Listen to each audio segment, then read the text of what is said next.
dans Luc chapitre 1er, les 4 versets. Les 4 premiers versets.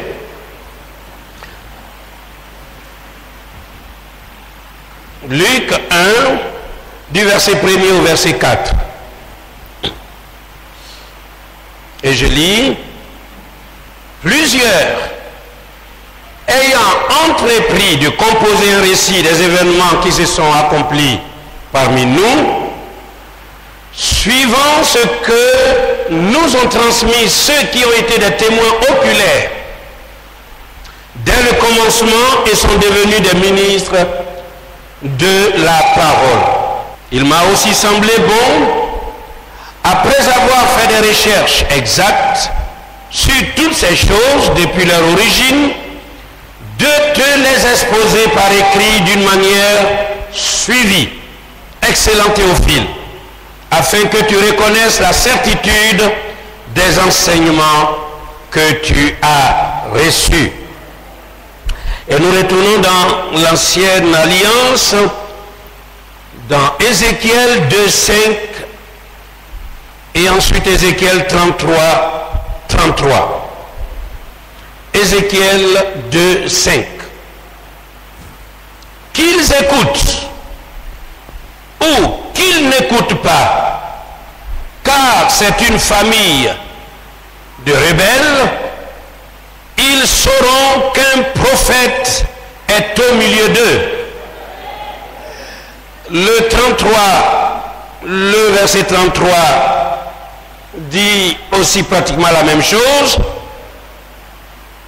Quand ces choses arriveront, et voici elles arrivent, ils sauront qu'il y avait un prophète au milieu d'eux.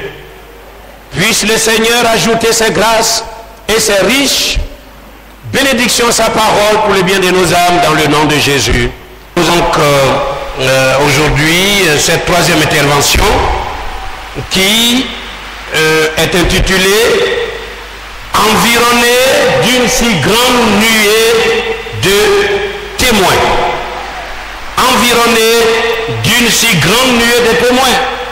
Comme le dit l'apôtre Paul, dès le chapitre dans l'Hébreu, dans l'Épître aux Hébreux, le chapitre 12, le verset 1er, on ne saurait cacher tout ce qui a lieu. Vous voyez, tout ce que Dieu a lui-même ponctué par sa propre autorité en ce temps de la fin, en donnant de sa part la certification, authentifiant son serviteur comme étant l'esprit de l'Élie, le ministère de l'Élie à nouveau, qui revient pour la 4e fois, dont le docteur Scofield lui-même a reconnu l'envoi, bien sûr, non pas Jean-Baptiste, mais encore un autre Élie viendrait. Alléluia, distinct du ministère de Jean-Baptiste, afin de rétablir toutes choses. Alléluia. C'est-à-dire, quoi? Rétablir toute la parole. Et si la parole est rétablie à nouveau sur le fondement biblique, alors le peuple de Dieu sera aussi rétabli. Amen. En son sein, il y aura, vous voyez, de véritables chrétiens rétablis sur le fondement et dont le fruit, la vie, vous voyez, découlera puissamment du Saint-Esprit, vous voyez, donné, alléluia, en signe d'agrément à chaque croyant qui obéit à sa parole. L'apôtre Paul le dit dans Éphésiens, le chapitre 1, le verset 13, après avoir entendu la parole de la vérité, vous voyez l'évangile, la parole de la vérité, vous voyez, en laquelle vous avez cru, vous avez été scellés du Saint-Esprit, alléluia, qui est un gage, vous voyez, de notre salut, donné à chaque croyant sur la terre. Amen. C'est d'avoir entendu la parole de la vérité. Et la parole de la vérité ne se retrouve que sur le fondement. Alors, le dimanche dernier, message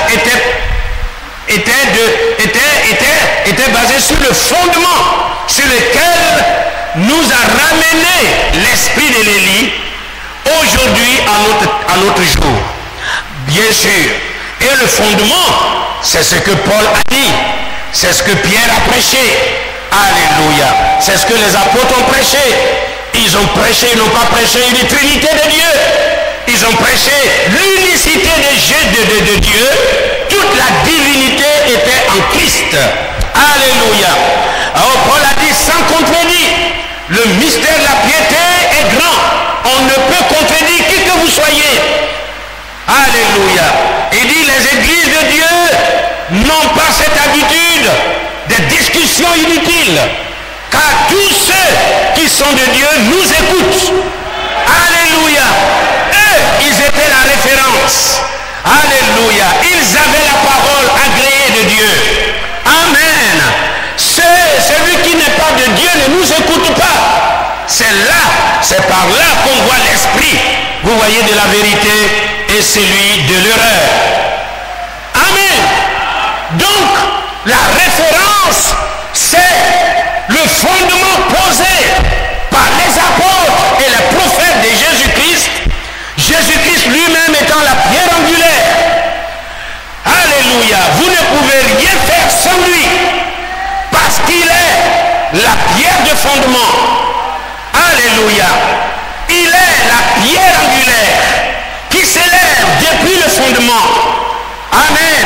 Et il est la pierre du sommet, la pierre de fête, la pierre principale, comme nous le dit Zacharie. Ainsi, il est l'alpha, l'oméga, le commencement, la fin. Il est l'agneau, mais aussi il est le lion de la tribu de Juda. Alléluia. Il est le sacrificateur, l'avocat, mais il est aussi juge. Tout est en lui. La Bible nous dit que nous avons tout pleinement en lui.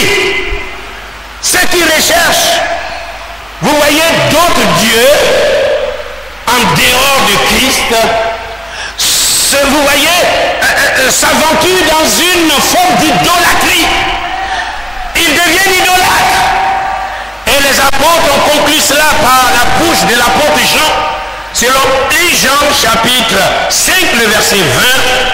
Nous savons que le Fils de Dieu est venu et qui nous a donné l'intelligence afin de quoi? De connaître le véritable. Est-ce qu'ils ont connu le véritable? Et nous sommes dans le véritable. En son Fils Jésus-Christ. C'est lui qui est le véritable et la vie éternelle. Le verset 21. Petits enfants, gardez-vous des idoles. Tous ceux qui sont sur la voie d'un Dieu trine, c'est-à-dire, vous voyez, il y a trois là-haut, un Père, un Fils, un Saint-Esprit, sont dans une grosse illusion. C'est, vous voyez, des légendes depuis la Babylonie ancienne. Alléluia. Amen. Nous savons que l'introduction de la Trinité dans le christianisme s'est avérée là, à Nicée, en l'an 325. Alléluia, par Constantin, nous le savons. Amen. Auparavant, les disciples ne baptisaient que dans le nom du Seigneur Jésus-Christ. Parce que c'est lui qui est le Père. Il a si bien montré à ses disciples dans la dernière conversation avec eux, dans Jean chapitre 14, le verset 8 et 9. Alléluia. Amen. Oh, il dit, vous en savez le chemin, car vous connaissez le Père. Alléluia. Et Philippe dit, mais montre-nous le Père et cela nous suffit. Il dit, Philippe, il y a si longtemps que je suis avec vous, et tu ne m'as pas connu, Philippe. À la question, montre-nous le Père. Regardez comment le Seigneur fit cette réprimande. Et beaucoup de gens aujourd'hui se tapent d'être des évangélistes. Vous voyez, des pasteurs, dirigeants des églises, marchant, parlant de Jésus, mais ne savent pas qui il est. fondement. Il est la pierre angulaire. Il est la pierre du sommet. Et il dit, comment dis-tu, montre-nous le Père? Il y a si longtemps que je suis avec vous et tu ne m'as pas connu. Il est le Père. Aujourd'hui, si Dieu ramenait Ésaïe à eux, il serait prêt à accomplir les mêmes œuvres que ces incrédules du temps du prophète Ésaïe. À le lapider, à le scier entre deux morceaux de bois. Pourquoi? Parce qu'Ésaïe s'est tenu là et il a vu Jésus-Christ comme étant le Père éternel. Alléluia. Amen. Et il a cité, un enfant nous est né, un fils nous est donné, la domination repose sur ses épaules. On l'appellera admirable, conseiller, Dieu puissant, Père éternel, prince de la paix. Alléluia. Alléluia. Acclamons le nom de Jésus-Christ. Alléluia. Amen. Nous sommes environnés d'une si grande nuée de témoins. Alléluia. Une multitude de témoignages pour une nuée de témoins. Amen. Réécoutez ce que Gordon Lindsay, vous voyez, dit de lui. C'est un écrivain qui, quand un soir a vu, vous voyez, Frère Branham, l'Esprit de Dieu en Frère Branham à l'œuvre, s'est attaché à lui. Et toute sa vie durant, il a écrit concernant tout ce qu'il voyait. Vous voyez dans les campagnes de Frère Branham, quand Frère Branham bouge, il bouge avec lui. C'était un écrivain, un chrétien, vous voyez, du milieu évangélique. Il n'était pas, comme le suppose, vous voyez, ses détracteurs, un branhamiste. Non. Alléluia. C'est un homme, vous voyez, du milieu, alléluia, évangélique, mais un écrivain, et qui, ayant vu Christ à l'œuvre en lui, vous voyez, s'est rapproché de lui pour mettre tout par écrit comme Luc l'a fait. Alléluia. D'une manière suivie. Vous voyez, j'ai fait des recherches exactes. Alléluia. Amen. Oh, sur toutes ces choses depuis leur origine. Et de te les exposer par écrit d'une manière suivie. Afin que tu reconnaisses la certitude des enseignements que tu as reçus. Dieu n'a pas opéré ce ministère dans le secret. Tout est là avec des preuves. Alléluia. Amen. Le don de Dieu ne se cache pas. Amen. Gloire au Seigneur. Et qu'est-ce qu'il dit, cet écrivain chrétien? Il dit ceci, des multitudes, le voici. Il dit des multitudes. Alléluia. Amen. Sont chrétiens aujourd'hui parce que William Branham a vécu. Alléluia. Amen. Gloire au Seigneur. Des multitudes sont chrétiens aujourd'hui parce que William Branham a vécu. Alléluia.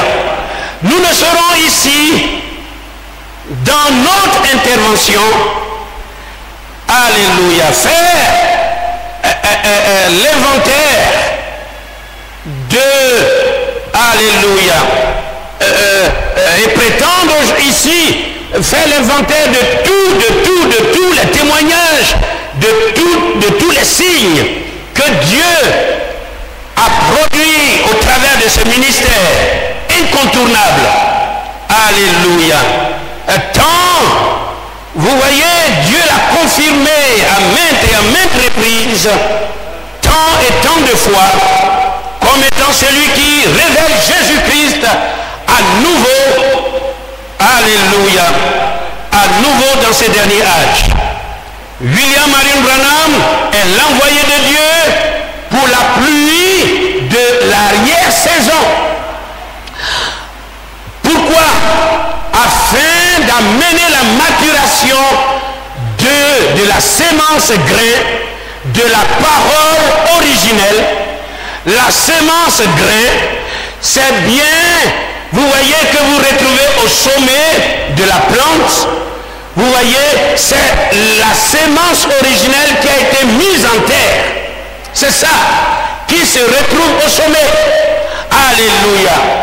Amen. Si c'est le riz que vous plantez, c'est ça la sémence grain originelle qui revient au sommet. Mais entre-temps, vous voyez, vous avez les feuilles, vous avez les racines, vous avez les branches, vous avez tout, la base, et tout cela, ça, ce n'est pas la sémence. Mais elle se retrouve tout au sommet, vous voyez, et nous sommes dans l'arrière-saison. Vous voyez, la pluie de l'arrière-saison, c'est-à-dire pour amener la maturation de cette sémence grain, la parole originelle vivante de Dieu pour notre âge. C'est cette parole, vous voyez, qui fait corps avec le croyant et qui lui donne, impute la foi, pousse l'enlèvement. Alléluia. Et donc, alléluia, aujourd'hui, Dieu donc partout a rendu témoignage de l'envoi de son serviteur sur la terre. Tous les continents ont été visités. Partout vous trouverez des milliers de témoignages. Alléluia. Nous prendrons ici, vous voyez, ce qui nous paraît essentiel pour cette intervention. Alléluia. Donnons une citation du docteur Maurice Cellulo, télévangéliste pentecôtiste, dans l'introduction de son livre intitulé Wind Over the 20th Century. Voilà. Le souffle d'un puissant vent sur le 20e siècle. Il pouvait dire, Dieu appela cet humble homme. Cet homme humble oignit son ministère à un tel degré qu'en moins de quelques courtes années, son nom fut connu jusque dans le fond de la jungle. Alléluia. En moins, vous voyez, en de courtes années, déjà son nom était partout, même dans la jungle. Alléluia. Quand vous parlez de Jésus-Christ, vous voyez, son nom, William Marion Branham, est rattaché au nom de Christ, parce qu'il a manifesté Jésus en notre jour. Avec ce mouvement, nous pouvons citer des hommes comme David Duplessis de l'Afrique du Sud, qui est appelé Monsieur Pentecôte. Vous voyez, ils étaient dans les sommités du pentecôtisme. Oral Roberts aussi, Tommy Lee Osborne, Tommy X, vous voyez, Gordon Lindsay, comme je le citer là, Démon Chakarian était aussi à la tête du pentecôtisme, Maurice Cellulo, Kenneth Hagin, etc., etc. Tous ces évangélistes, vous voyez, qui dans les années 40 et jusqu'au milieu des années 60 se sont levés dans le réveil des guérisons, ont pris connaissance de première main de ce que Dieu a fait au travers de William Marion Branham, qui prêcha le plein évangile. Alléluia. Amen. Les deux grandes tendances de Pentecôte, les assemblées de Dieu d'une part, et l'église Pentecôte unie d'autre part, en ont profité plus que les autres, bien sûr, car elles reçurent volontiers des masses de personnes, vous voyez, qui affluèrent à elles par le ministère de Branham. Alléluia. Nous pouvons voir ici, vous voyez, ce que Frère Branham a rapproché autour de lui en créant le journal La Voix de la Guérison. Voilà. Les voici ici. Et ces gens, ces prédicateurs, ces gens qui commençaient leur premier pas dans le ministère. Vous voyez Frère Branham, se sont rapprochés de Frère Branham quand ils ont vu, vous voyez, Christ se signaler dans son ministère et chacun a eu une part de bénédiction. Vous voyez, aux côtés, vous voyez, du ministère de l'Élie, chacun a reçu une part de bénédiction. Alléluia. C'est ici dont nous pouvons voir de gauche à droite Allen, William Branham, vous voyez le deuxième, le troisième, c'est bien Joseph de Grado, Clifton, Erickson, Welmer, Gardner, alors W. Grant, Gail Jackson, David Noon, Tommy Lee Osborne, alors le voici ici, Lee Osborne. Ensuite, celui-là se nomme Roy Stewart. Ensuite, celui-là se nomme Sam Todd. Et puis Richard Winyard. Le voici. Alors, tout cela formait une équipe autour de Frère Branham et on suivi Frère Branham partout où ici on est. Et puis, dans leur premier pas, vous voyez, dans la voie de la guérison, ils ont obtenu aussi des ministères puissants. Alléluia. Pour, vous voyez, la guérison divine. Ils écoutaient comment Frère Branham apportait la parole. Comment, vous voyez, il s'adressait aux malades. Comment il élevait la prière. Alléluia. Et instantanément, comment le démon, l'esprit méchant ne pouvait résister à cette prière de foi. Alléluia.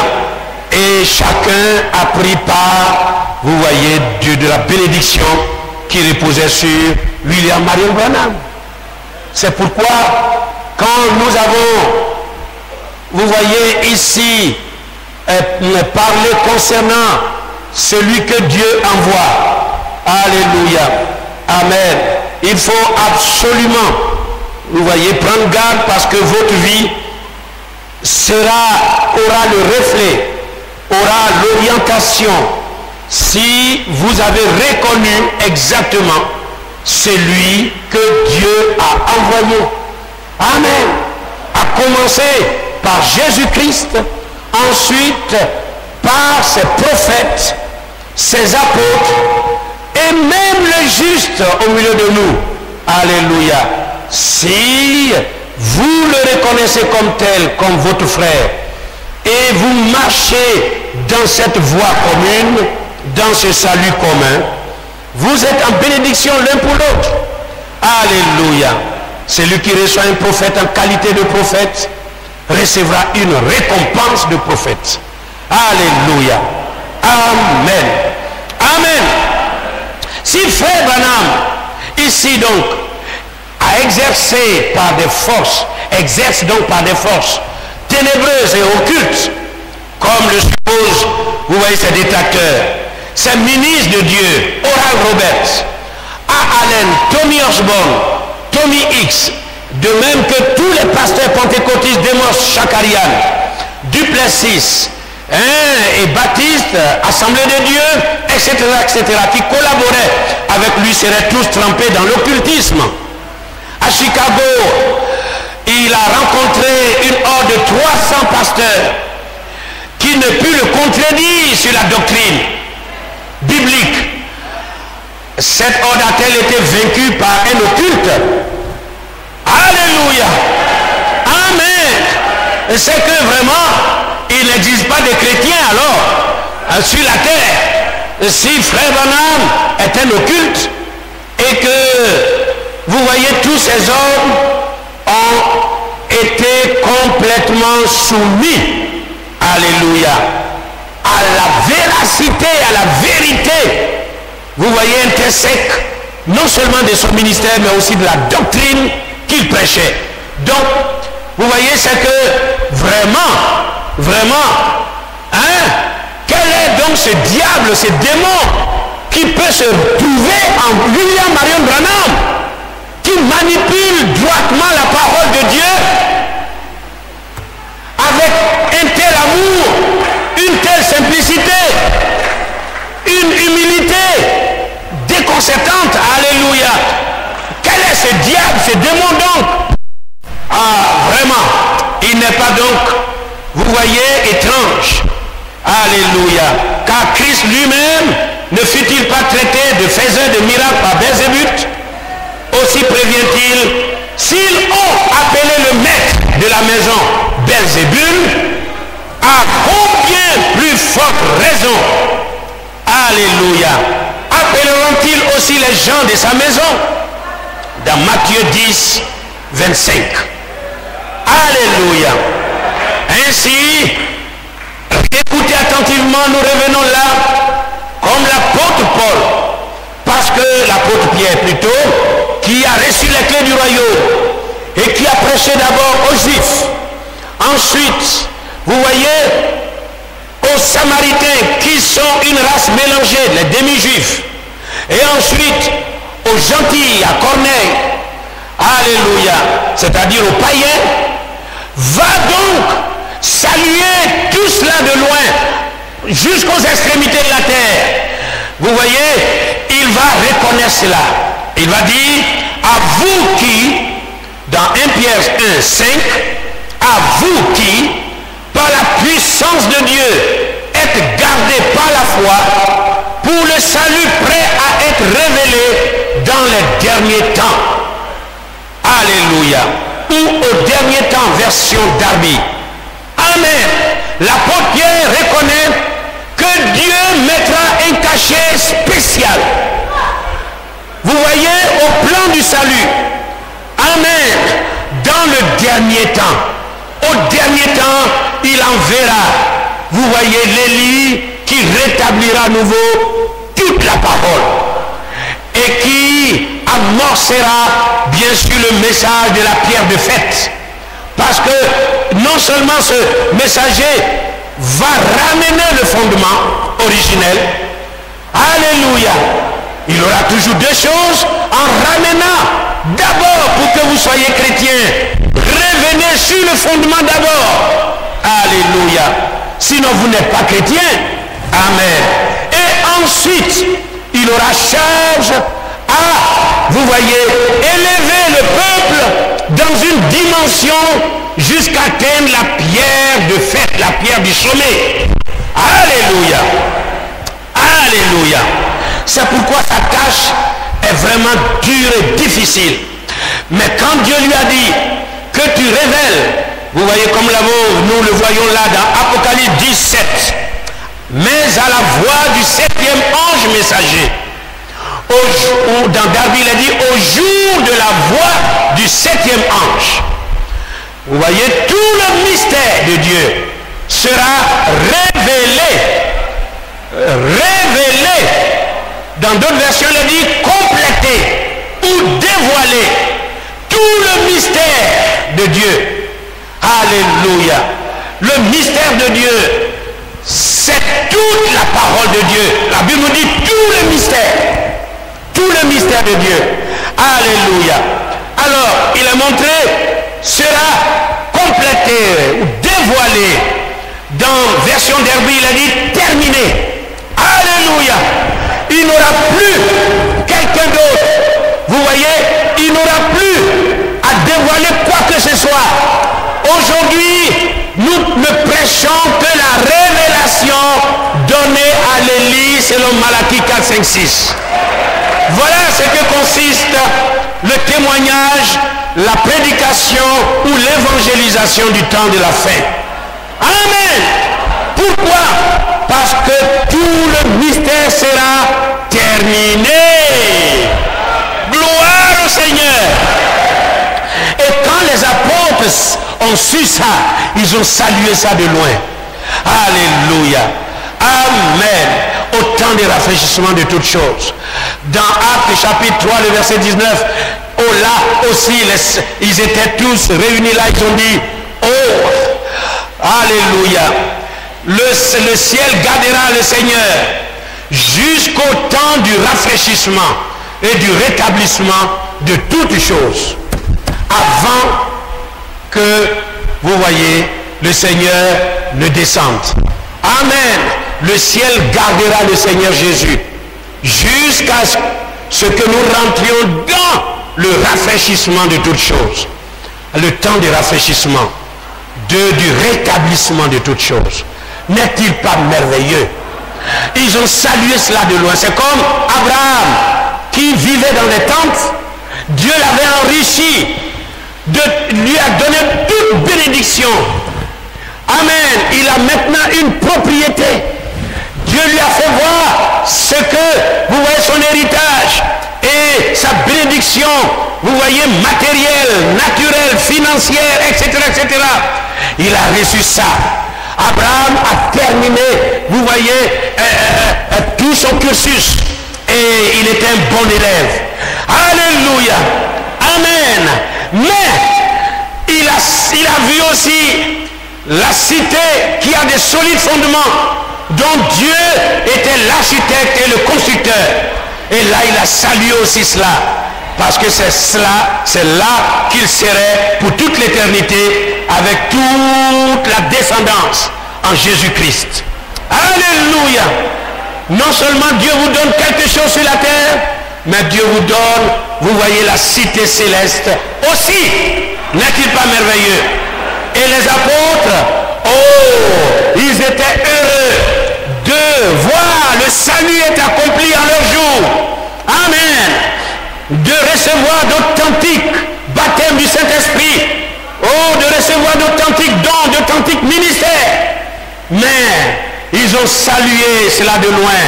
À nous qui parviendrons par la grâce de Dieu, vous voyez, au salut, prêt à être révélé dans les derniers temps.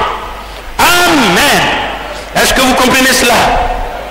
Ici, ce septième ange, c'est un ange terrestre. Vous voyez, à ne pas confondre Apocalypse 11, 15, vous voyez, à l'ange céleste, le septième ange céleste qui sonne la trompette sous le sixième sceau pour l'établissement du royaume physique de notre Seigneur, c'est-à-dire le millénium. Alléluia. Amen.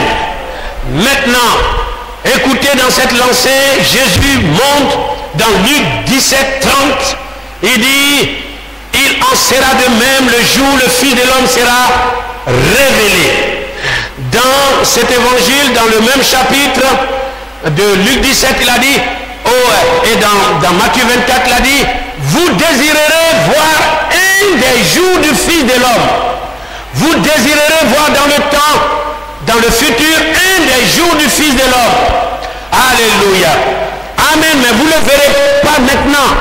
Mais quand il sera manifesté, lorsqu'on vous dira, il est dans une maison, n'y allez pas. Il est dans le désert, n'y allez pas.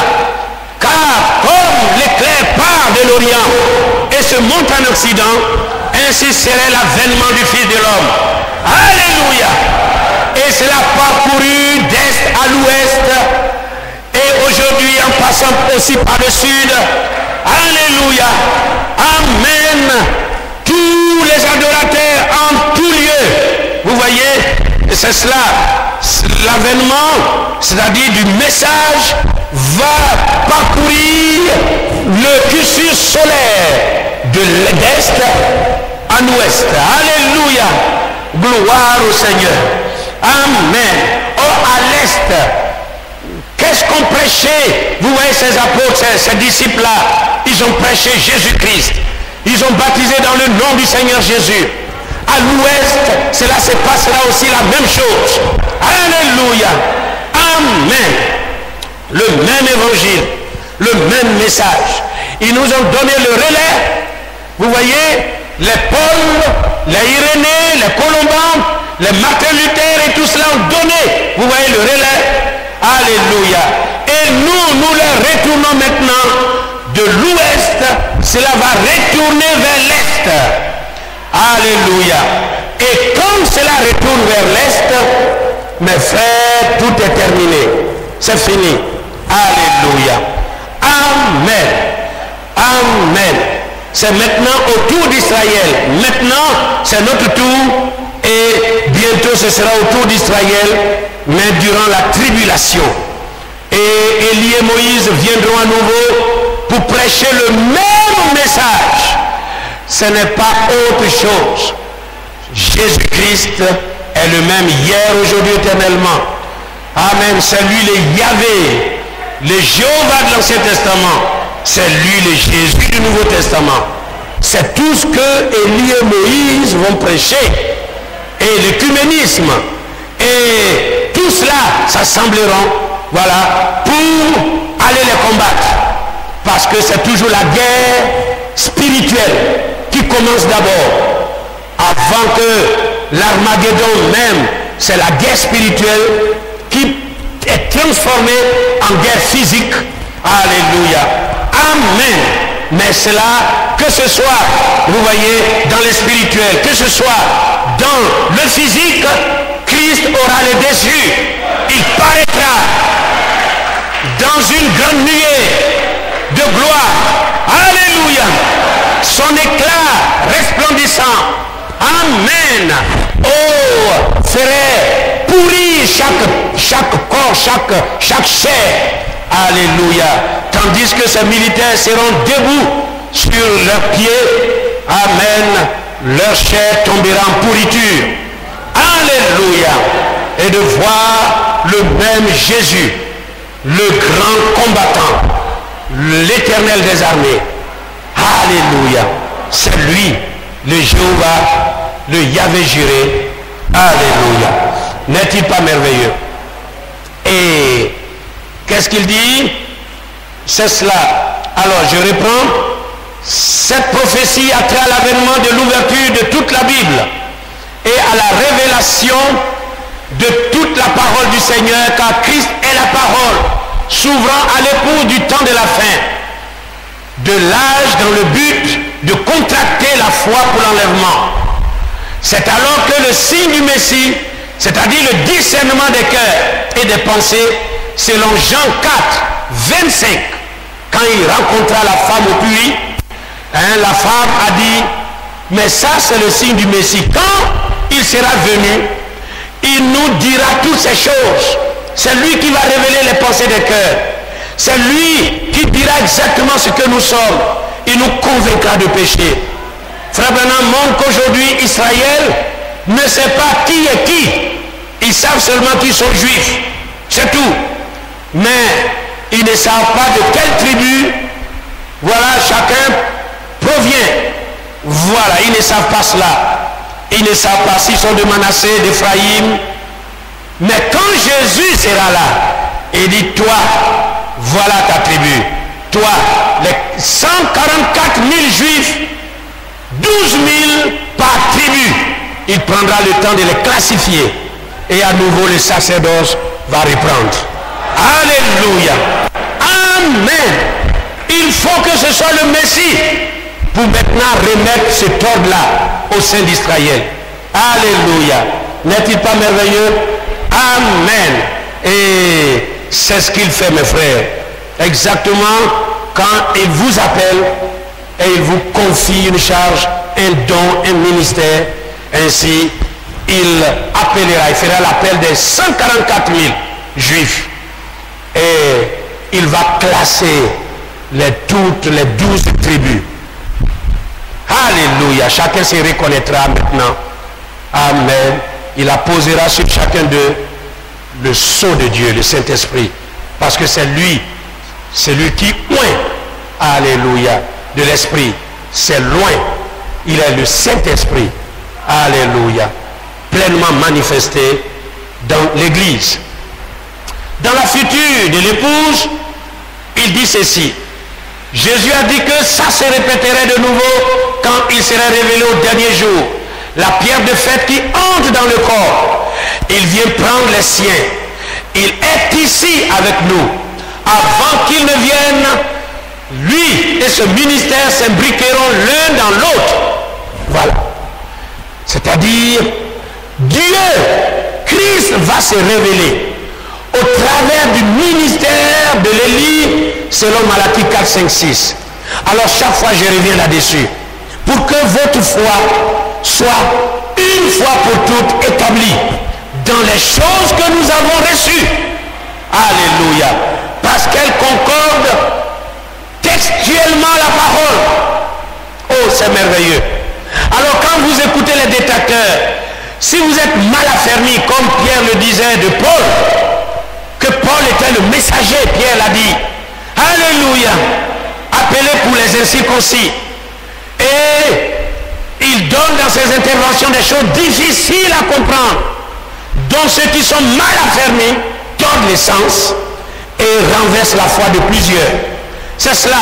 À les écouter, vous allez finir par dire en bon, donc William Branham, vraiment. Mais mes frères, donnez la parole à Dieu lui-même. Et nous voyons ici, c'est lui qui confirme. Alléluia. C'est lui qui atteste. C'est lui qui authentifie son envoyé. Alléluia. Amen. Oh, j'aimerais pas parler de, vous voyez, tout ce qu'il vient pour nous divertir là, d'entrer dans son émission. Il présente Frère Branham, il dit, mais n'est-ce pas lui qui a dit qu'on ne doit pas se mettre en caleçon et puis se met en culotte et en habit de chasseur. Vous savez, dans le temps, dans les années 60, voilà, on porte c'est l'accoutrement des colons, voilà, des explorateurs, et aussi ce qu'on appelle le safari, voilà, le safari. Alors, c'est-à-dire les chasseurs, ils vont dans les jungles, etc., en safari. Voilà. Et nous allons revenir là-dessus. Moi, je me prépare son jeu. Voilà, c'est ça. C'est ça. Je veux montrer la véracité de la parole à tous les croyants qui sont sur les ondes. Alléluia. Amen. Et puis, maintenant, nous allons revenir là. Parce que là, il n'était pas en caleçon. Voilà, pour se balader, vous voyez, partout comme il prétend le dire. Frère Branham n'était pas en caleçon là. Alléluia. Frère Branham était en une tenue respectable que les rois, vous voyez les princes, vous voyez tout cela dans lesquels il se tenait pour aller à la chasse. Alléluia. Nous remettrons, vous voyez, au Georges Lama à sa place dans le contexte de la parole de Dieu. Mais comme le mensonge prend l'ascenseur et arrive, vous voyez, au 100e étage, nous payons les escaliers. On va y arriver. On va arriver. On va y arriver. Qu'ils prennent aussi le temps de nous écouter. Alléluia. Amen. Nous avons cherché un peu à voir sa boîte email et vous voyez, essayer de lui expédier tout par sa boîte d'abord et puis voilà, etc. Là, c'est sûr qu'il en a reçu. Voilà. Amen. Maintenant, c'est juste. Alors, continuons par l'Esprit de Dieu. Avant qu'il ne vienne, le ministère de l'Élie et celui de Jésus-Christ s'imbriqueront l'un dans l'autre. C'est ce que l'ange a dit à William Marion Branham. Alléluia. Christ se reflétera pleinement au travers de ton ministère. Est-ce que vous comprenez cela? Amen. Et c'est pourquoi il a pu dire, vous voyez dans l'exposé des âges, il a montré dans plusieurs passages, autres passages, que ce ministère sera si puissant, humble mais puissant, au point où les gens le prendront pour notre Seigneur Jésus-Christ. Mais il est un de vos frères. C'est vos frères, c'est votre frère. Alléluia. Amen. Gloire au Seigneur. Les idolâtres, bien sûr, qui accompagnent ce message, vont le prendre pour Jésus. Et ils vont l'adorer, ils vont le baptiser en William Branham. Ça, c'est la race du serpent qui ne peut pas entrer là-dedans. vous voyez, et ils vont eux, c'est leur limite ça. Mais les véritables croyants avanceront. Alléluia. Dans la juste vérité. N'est-il pas merveilleux? Cette église ici doit parvenir à la perfection afin d'amener la résurrection. Dieu ayant vu, nous dit Hébreux 11, 37, quelque chose de meilleur pour nous afin qu'il ne parvienne pas sans nous à la perfection. C'est-à-dire les âges précédents ne parviennent pas sans nous à la perfection. Vous savez, c'est cela, l'apôtre Paul montre qu'au bout du plan du salut, il y aura quelque chose de grand, de merveilleux. Alléluia. On touchera la perfection. Or, Christ est la perfection. Il faut que exactement Christ soit vu dans notre âge pour que cela soit le coup final. Vous voyez, alléluia, le cachet final. N'est-il pas merveilleux? Est-ce que vous comprenez cela? Amen. Toutes les Écritures, vous voyez, s'imbriquent l'une dans l'autre. Vous voyez, c'est cela. Tout ce que Frère Branham a vécu, c'est-à-dire si vous comprenez l'évangile, vraiment, c'est l'évangile à nouveau. Amen. L'évangile de Jésus-Christ à nouveau devant nous, qui se réintroduit. Et nous allons écouter les témoignages, parce qu'aujourd'hui, c'est les témoignages. Nous pouvons donc dire que Jésus-Christ a été à nouveau révélé dans cet âge. Alors n'oubliez jamais Hébreux 11, 37 à 40. C'est cela. Dieu ayant vu quelque chose de meilleur, temps futur, pour nous, l'apôtre Paul s'inclut parce qu'il est de l'église, de l'épouse de Jésus, afin qu'il ne parvienne pas sans nous à la perfection. Alléluia. Amen. C'est cela, il a parlé comme plus personne ne doit écrire la Bible. Il a écrit pour nous tous, pour nous aujourd'hui. Alléluia. Amen. C'est ça. Plus personne ne doit écrire la Bible. Alléluia. Amen. Quelqu'un a dit, mais William Branham, tu peux réécrire la Bible? Et dit, non.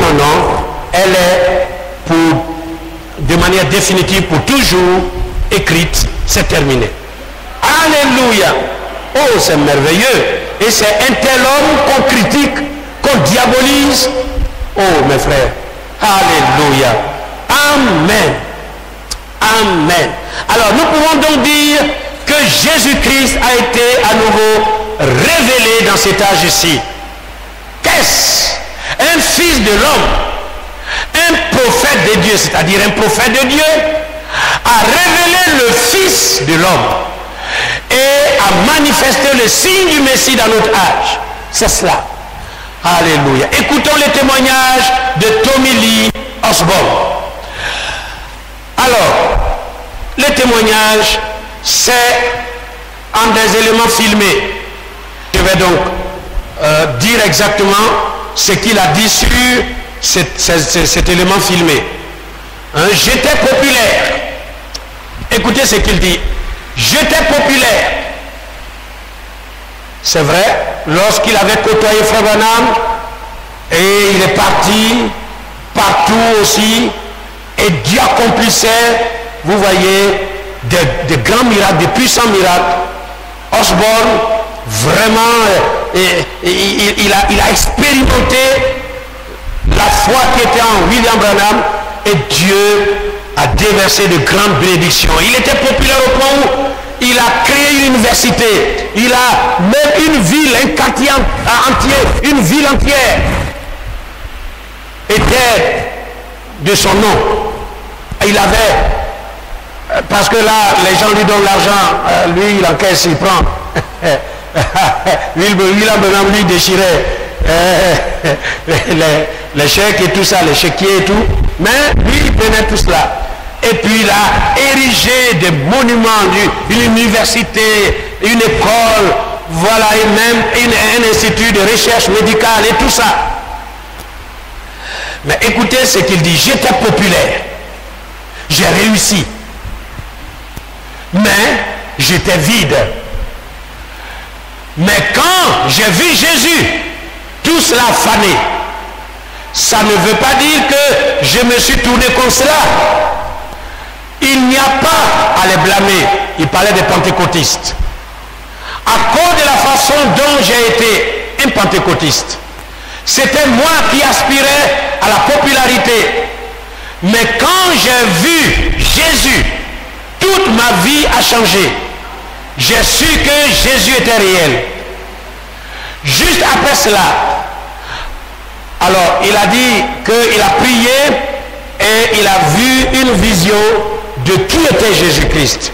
Il avait donc pu constater vraiment son regard et dans ses yeux. Alléluia. Et du coup, il a réalisé que tout ce qu'il a fait, tout ce qu'il a en lui était un vide. Alléluia. Et puis, ça c'était de un. De deux, Gordon Lindsay l'a mené dans une convention où Frère Branham va prêcher. Alors, c'est ici maintenant. Juste après cela, Gordon Lindsay a amené Frère Branham à Portland, Oregon, dans le grand auditorium de la ville pouvant accueillir 8000 personnes. Nous sommes assis dans le troisième balcon. Ce petit homme doux, il parle de William Branham, est sorti à la plateforme. Il était comme Christ pour moi. Il parlait très soigneusement. Si vous connaissez ce nom, William Marion Branham, oubliez toutes les vilaines choses que l'on a racontées toutes ces années ultérieures.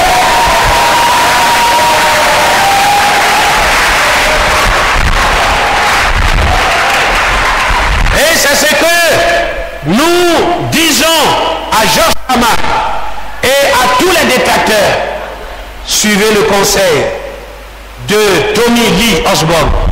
Alléluia. Oubliez toutes les vilaines choses que l'on vous a racontées. Parce que vous-même, vous n'avez pas vécu pour voir ça. Alléluia. Amen.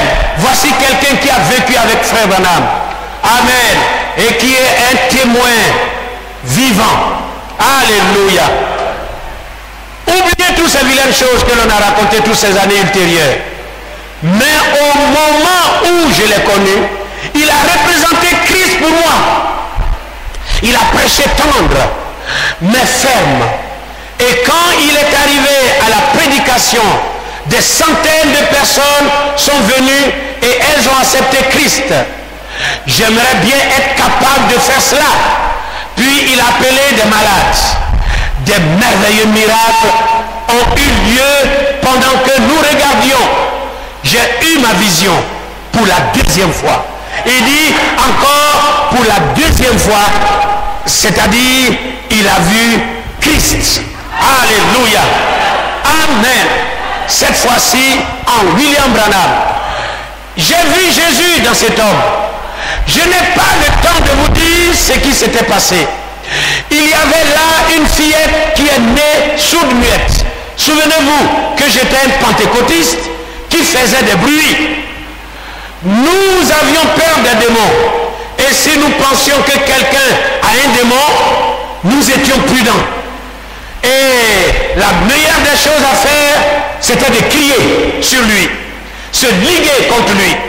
Et le plus de bruit que nous allions faire, nous donnait plus de possibilités de le faire partir. Ici, quand on sait que s'il y a un démon dans telle personne, on va lier la personne, on va la flageller même dans les camps de retraite. Si vous envoyez vos parents là-bas, c'est pour les amener dans un mouroir, au bûcher. Voilà. Et c'est cela. Et les pentecôtistes, c'est cela. Il dit, nous, c'est tout ce qu'on sait faire. Faire beaucoup de bruit. Parce qu'on pense que c'est ça qui fait peur au diable, au démon, pour partir. Et voilà. Je savais bien faire des bruits. Il dit, je savais bien faire des bruits. Je vais bien vous raconter des histoires amusantes là-dessus. Bien sûr. Et ça, il y en a tellement. Il dit, j'aimerais bien vous faire raconter des histoires amusantes là-dessus. Nous les pentecôtistes, nous savons faire beaucoup de bruit. Voilà. Et cet homme, alors, cet homme qui, la petite fille, à son côté, il parle de frère Branham maintenant, comme un père. Et si gentiment, il dit aux gens, il dit, s'il vous plaît, inclinez vos têtes, tandis que nous prions pour l'enfant. Ainsi, on l'a fait. J'étais prêt à commencer les bruits. Il dit, lui, à sa place, il était prêt à commencer les bruits. Je vous assure, il devrait avoir besoin de moi. C'était un sérieux problème. Je ne m'étais jamais attaqué à un démon de sourd-muet. C'était un défi très sérieux.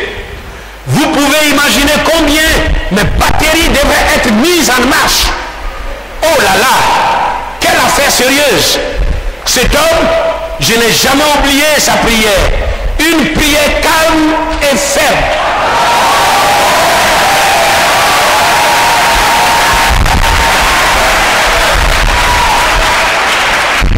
Il dit, toi, démon, esprit de surdité, je t'en conjure au nom de Jésus-Christ de Nazareth, sors de cet enfant et ne rentre plus jamais en elle.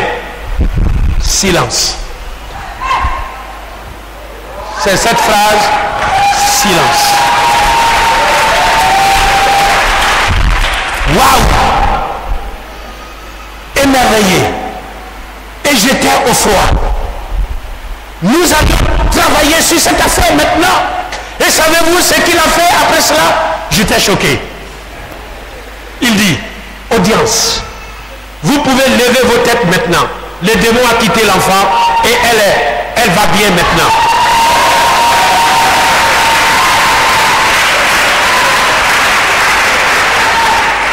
Je me suis dit, mais comment le sais-tu?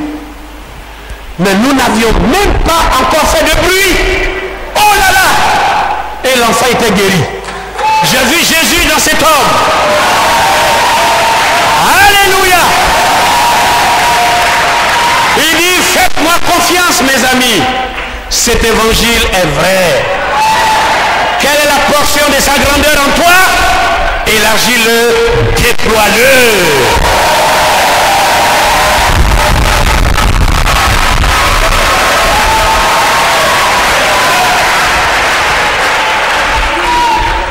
Vous comprenez pourquoi les pentecôtistes l'ont boudé? On boudé Tony Lee Osborne. C'est ça. Mais c'est un homme de vérité. Alléluia. Amen. Nous l'écoutons toujours au service mémorial de Phoenix, 21 janvier 1966, lors de l'inhumation de William Marion Branham. Il dit ceci: le premier soir où j'ai entendu et vu frère Branham prêcher, je n'ai pas entendu de voix. Alors je vais vous rappeler, c'est ça. Alors lui maintenant il a entendu frère Branham, mais rapidement, je n'ai pas eu le temps de prendre cela. Vous savez cette histoire du fou de l'Oregon, le grand gaillard qui vient troubler, vous voyez, les séances d'évangélisation des serviteurs de Dieu à l'Oregon, le maniaque de l'Oregon, hein, le maniaque, c'est ça. Dans la biographie, lisez la biographie. Tony Lee Osborne était un jeune garçon, un jeune ministère. Voilà, il avait autour de 22 ans ou 23 ans. Et puis, ce jour-là, quand frère Branham est venu dans leur ville, lui, il s'est tenu à l'écart. Mais c'était sa femme qui s'est rendue là-bas. Et ce soir-là, comme toujours, cet homme arriva, poussé par, bien sûr, des gens qui n'aiment pas entendre la parole de Dieu, afin qu'ils viennent, voilà, tout arrêter, déranger, tout arrêter.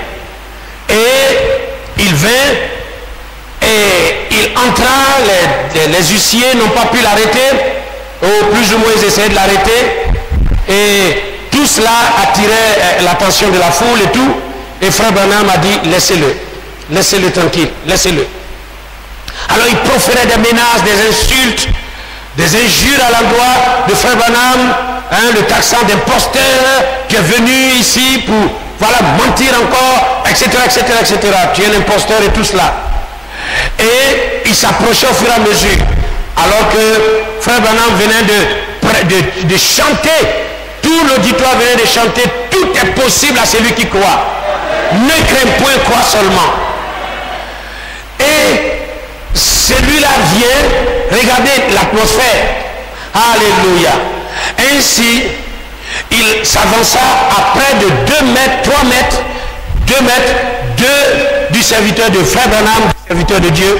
Et là, sur la plateforme, voilà, c'était comme quelque chose le mettait à distance, à cette distance. Il ne pouvait plus se rapprocher de lui. Il était suspendu. Voilà. Et il menaçait Frère Branham. Il menaçait, il crachait, tout cela. Et Frère Branham a repris d'une voix douce et ferme, puisque tu n'as pas honoré l'envoyé de Dieu, le serviteur de Dieu, tu seras forcé de t'agenouiller devant moi. Et Frère Branham s'est tu. Et maintenant, ces cris, ces vociférations commençaient à se ralentir. Et c'était comme dans les dessins animés, il commençait, maintenant, ça devenait comme au ralenti, ces gestes. Et puis ça diminuait d'intensité. Et puis, c'était comme si, et ce colosse gaillard de près de 3 mètres, c'était comme si un poids plus fort que lui l'abaissait, le rabaissait. Alléluia. Amen. Jusqu'au point où il s'est écroulé devant William Marion Branham. Et il est resté là comme évanoui. Et donc les huissiers l'ont ramené. Ce jour-là, il y a eu une explosion de foi. Et des gens ont été guéris miraculeusement. Alléluia. Amen. La femme de Osborne était là. Et elle est allée raconter ça à son mari. Elle dit, oh, voilà, ça je n'ai jamais vu cela. Quand Osborne a entendu ça, il est allé jeûner durant 10 jours et 10 nuits. Alléluia, en pleine forêt. Amen. Et depuis là, voilà, il était tout le temps avec Frère Branham. Alors, ça c'est toujours dans, si vous prenez cette histoire sur l'Oregon, le maniaque d'Oregon, voilà, vous verrez cela. Alléluia. Alors ici maintenant, il a cherché à entrer là, et il dit maintenant, lui aussi maintenant, il est venu à l'évangélisation de Frère Branham. Et le premier soir, pour l'écouter, écoutez maintenant, il dit, j'ai entendu et vu Frère Branham prêcher, je n'ai pas entendu de voix. Je ne savais pas que cela avait été dit de lui. Et je ne savais pas que la voix venant du ciel avait dit ces paroles. Il dit tout ça, il ne savait rien. Qu'il y avait une voix à la 17e personne, quand il baptisait, qui a parlé, et tous ces signes qui l'accompagnent, lui, il ne savait rien de ça. Hein? Je ne savais rien de cela. Je ne me tenais pas avec les prédicateurs qui croyaient en lui. Quand Georges Lama dit, non, tous ceux-là sont du bord de Frère Branham. Non, Tommy Osborne n'était pas du bord de Frère Branham. Voilà son témoignage ici. Il dit, il n'était pas avec les prédicateurs qui croyaient en lui. Mais, semblable à une voix, je l'entendis, je l'ai su, cela vint à moi. Comme Jean-Baptiste fut envoyé comme précurseur de sa première venue, William Branham est envoyé comme précurseur de sa deuxième venue. Oh!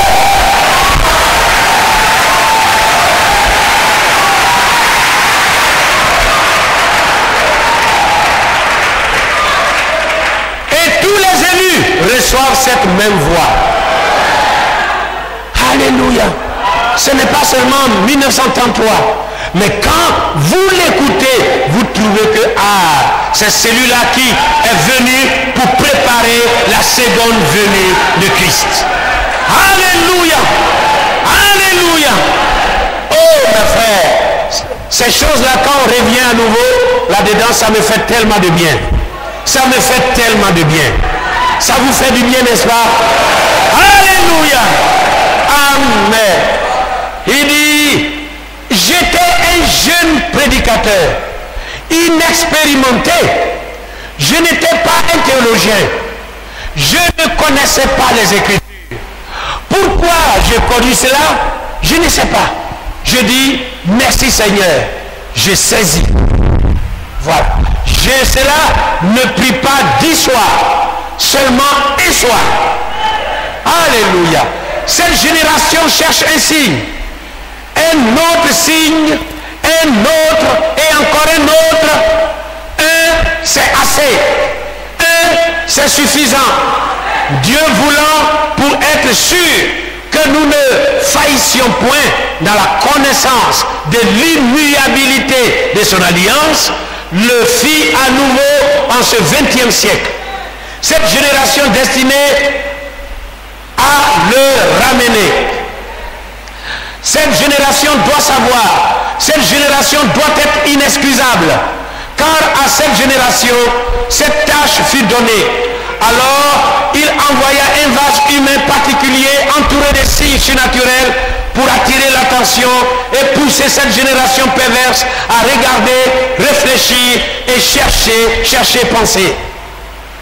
Ainsi, ce halo de lumière qui apparut à sa naissance, l'étoile, l'ange, le discernement, les dons, toutes ces choses furent données dans ce but.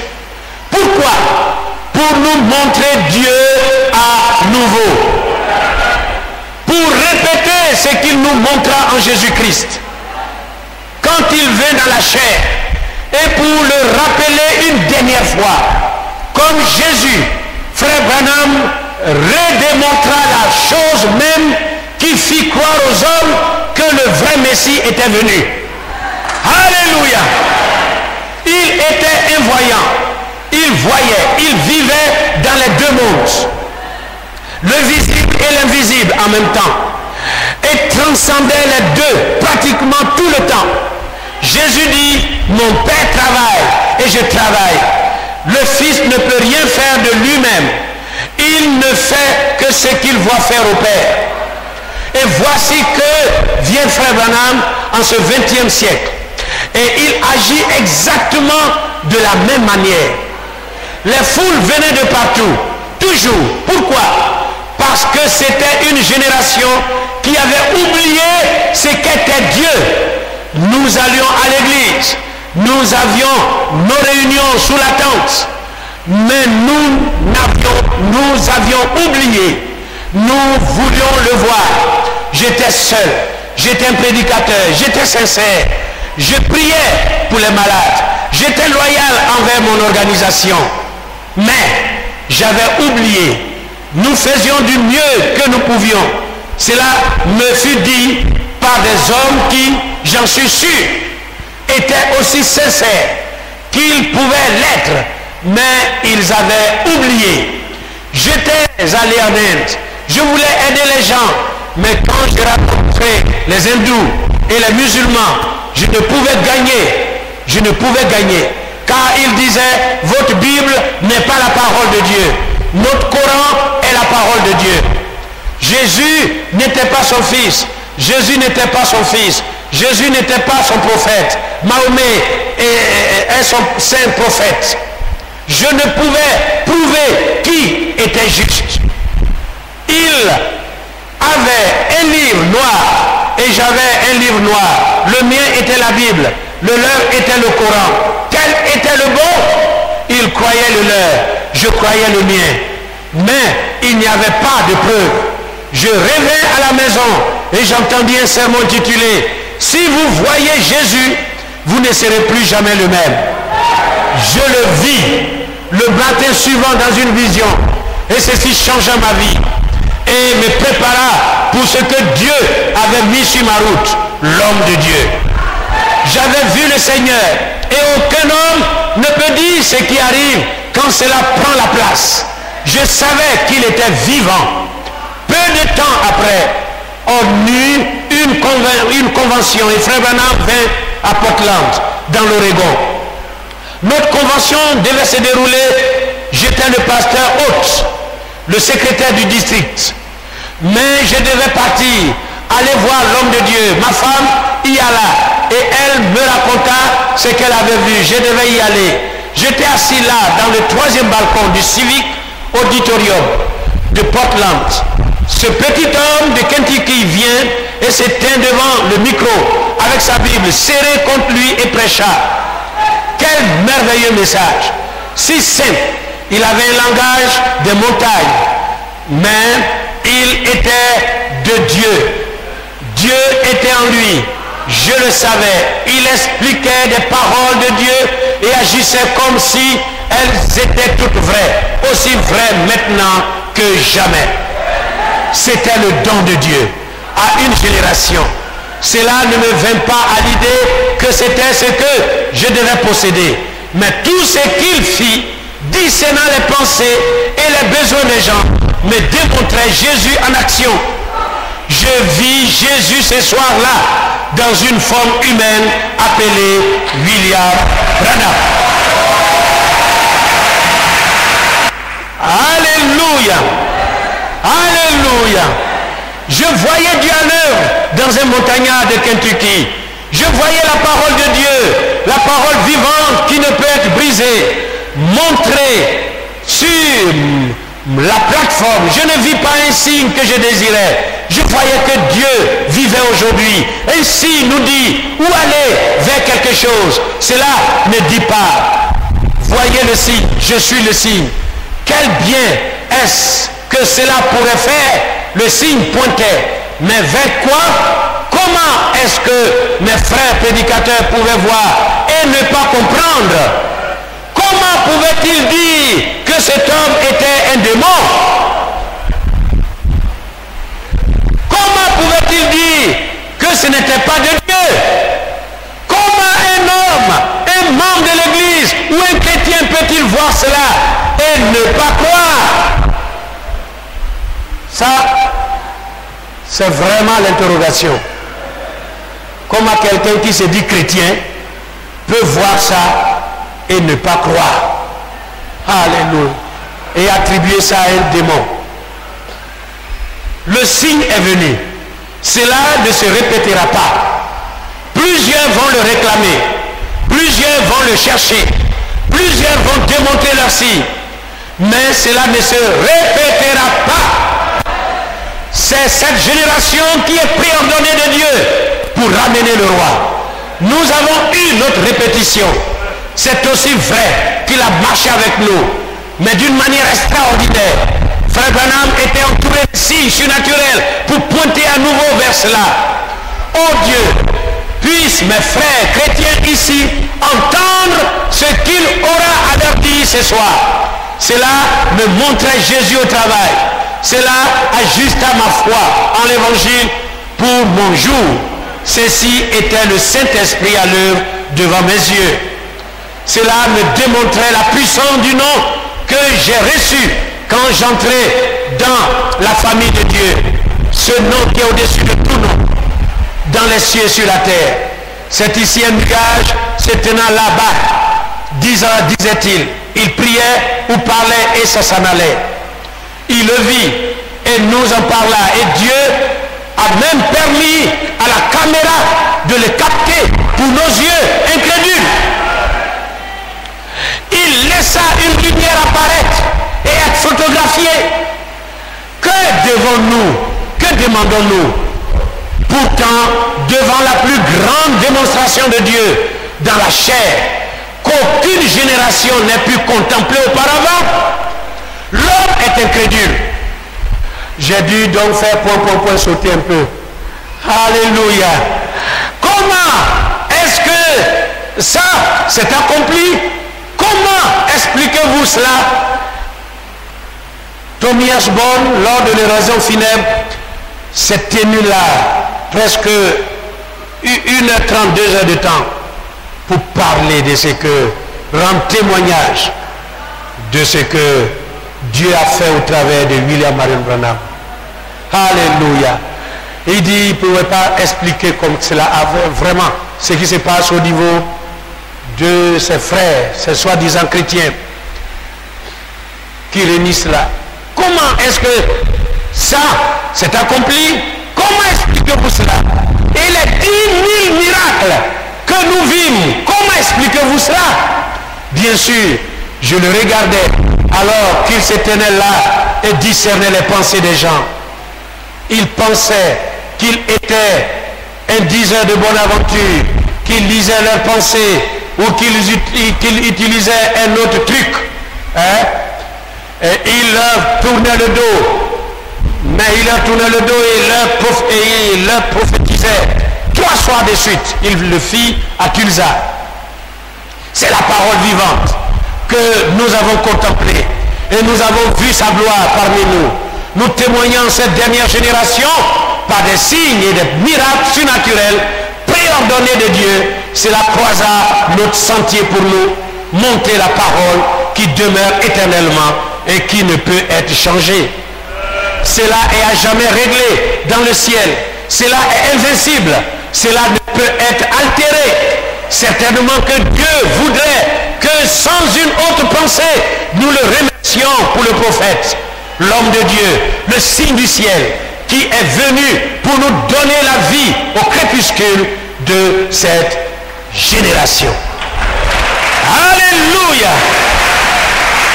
Alléluia! Alléluia! Gloire au Seigneur. Ok. Nous tombons à un troisième témoignage, celui de James Gordon Lindsay, prédicateur pentecôtiste de Voice of Healing, édition février 66. Il dit, William Branham tel que je l'ai connu, voilà, la nouvelle de la mort soudaine du révérend William Branham bouleversa chacun de nous qui l'aimait. C'est un fait historique que son ministère déclencha un réveil apostolique qui balaya le monde entier. Nous nous rappelons, nous qui étions associés avec William Branham pendant les années où il devint un personnage éminent, nous avons la forte conviction que l'heure est arrivée pour un nouveau réveil qui va moissonner les champs de grains mûrs. Nous sentons également que ce sera le dernier grand réveil avant la venue de Christ. Ainsi, je prends la liberté de faire quelques commentaires sur la vie d'un homme qui a eu un si grand impact sur le monde. Connaître Frère Branham, c'est l'aimer. Sa nature était douce et tendre. Et sa sensibilité réagissait profondément à la souffrance et à la douleur d'autrui. Si grande était sa compassion pour les malades et les affligés qu'il compromettait parfois sa propre santé alors qu'il priait de longues heures pour les files interminables de malades. Pour un temps, il portait tel que c'était le poids des mondes souffrants sur ses faibles épaules, jusqu'à ce que Dieu lui fasse connaître que sa responsabilité doit être partagée par d'autres. Il y a une caractéristique dans son ministère qui lui a valu d'être intensement aimé des multitudes qui l'entendaient. C'était sa sainte humilité. Son grand appel était pour amener la vérité du ministère surnaturel au cœur des gens de notre génération, afin qu'ils puissent savoir que Christ est une réalité vivante. Je ne cesse jamais de m'émerveiller devant le grand effet qu'il avait sur les gens de tous les sentiers de la vie. Des multitudes sont chrétiens aujourd'hui parce que William Branham a vécu. C'est ça. Alléluia. Amen. Amen. Quand, sous l'onction de Dieu, il parlait avec assurance, et le don tel que j'ai été témoin était pratiquement infaillible. Dans les plusieurs centaines de fois où je l'ai vu parler sous l'onction, infailliblement, il dévoilait les secrets des cœurs, des choses dont il n'avait aucun moyen possible de connaître. La vie de la personne était souvent transformée à partir de ce moment-là. À partir de ce moment. Alléluia. Une chose qui peut être affirmée avec certitude, c'est que peu d'hommes, dans le temps alloué pour leur ministère, ont accompli autant que notre frère Branham. Comme fait biographie, William Branham, page 554 à 556. La personne de William Branham, Marion Branham, a reflété les vertus donc telles que nous l'avons entendu, l'humilité, la piété. Il n'a jamais été l'objet d'un scandale quelconque. Il s'est toujours gardé de l'amour de l'argent, de la popularité et de la femme. Alléluia. Tous les grands hommes de Dieu de son époque lui ont reconnu ses vertus. Alléluia. Amen. Et regardez, c'est maintenant contre cet homme que s'élèvent ces langues pernicieuses. Alléluia. Maintenant, la colonne de feu au-dessus de la tête du prophète William Branham. Nous allons aussi voir un autre témoignage, mais de la certification, de l'attestation, vous voyez, de George J. Lacy. L'attestation de George Lacy. Il dit, nos recherches nous ont conduit, alors ça c'est mon commentaire, nos recherches nous ont conduit dans le site même des documents célèbres. Nous sommes introduits dans le site des documents célèbres où la photo, on a pu avoir la photo de la colonne de feu. Alléluia. Et ça, c'est vraiment à acclamer. Nous acclamons le nom du Seigneur Jésus. Amen. Pour de tels dévouements. Parce que là, il faut passer, vous voyez, de site en site, etc., jusqu'à s'introduire même dans, vous voyez, le site des documents célèbres et contestés. Voilà. Et là, ça a besoin donc des tests. Alléluia. Pour montrer la véracité de ces documents. Alors, apparaissant donc au-dessus de William Branham, a été posté par George Lacy, qui est l'un des fondateurs et présidents de l'association américaine des examinateurs des documents contestés. Voilà. Donc, il est l'un des fondateurs et président de l'association américaine des examinateurs des documents contestés. Voici le rapport. Alors, ici, il a montré George, voilà, famous. Alors ça, c'est dans les sites. Famous, infamous, icon, c'est une photo. Post-tegid. Voilà, George J. Lacy. Pillar of Fire, c'est ça? Alléluia. HTT, voilà. C'est ce qui est ici. Voilà le site en question. Alléluia. Donc, nous montrons cela clairement à tous ceux qui nous suivent dans les ondes. Voilà, vous rentrez dans cette adresse et vous verrez la même chose comme nous l'exposons maintenant. Ainsi, George Lacy, investigator of question documents and often voilà, ça c'est en anglais. Vous pouvez lire là et voir le FBI qui vient le réclamer pour, voilà, donner l'attestation d'un document contesté. Donc, quand Frère Branham dit qu'il était à la tête de FBI, bien sûr, FBI le cherche, le prend, et c'est lui qui reçoit de FBI les documents contestés. C'est lui qui donne la certification. Alléluia. Frère Branham ne s'est donc pas trompé en disant que c'est un des chefs de FBI. Lui, il ne sait que FBI, si la police prend quelqu'un à sa tête pour aller faire des investigations, en tant que simple prédicateur, moi je dirais, voilà, cet homme est à la tête de la police qui cherche, qui mène ses investigations. Amen. Voilà. Donc Frère Branham ne s'est pas donc trompé. On ne peut pas dire de lui qu'il ment ou qu'il est en train de divertir les gens. Non. George Lacey investigates store of question documents and often hired by the FBI in that capacity, subjected that the negative to every scientific test available.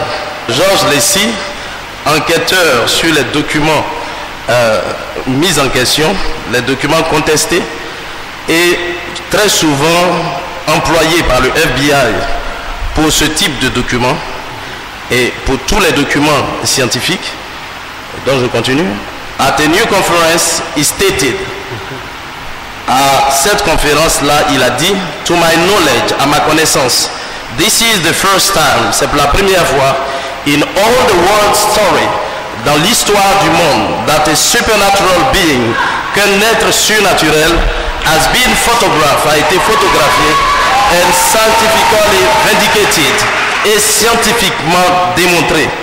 Mr. Lacey added, Monsieur Lacey a ajouté, Révérend Branham, you will die, vous mourrez, like other mortals, comme tous les mortels, but as long as, aussi longtemps que, there is a Christian civilization, qu'il y a une civilisation chrétienne, your picture will live, cette image vivra. Amen. Amen.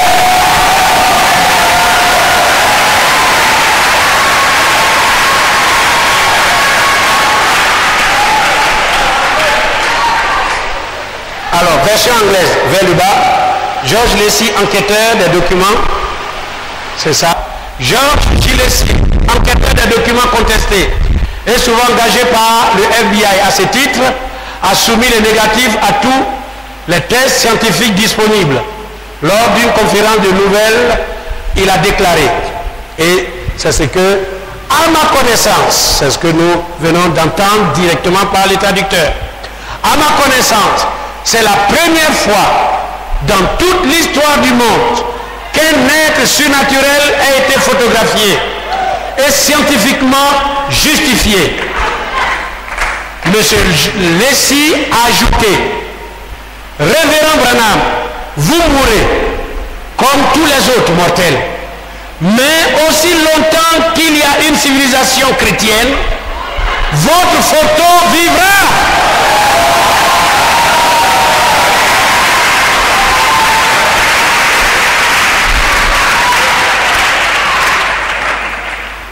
Mais on est rentré dans des sites, des gens, des détracteurs qui disent non,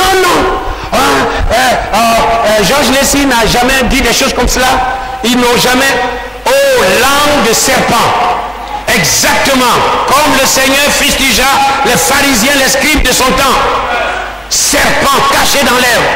Vous êtes entièrement vaincus dans le nom de Jésus.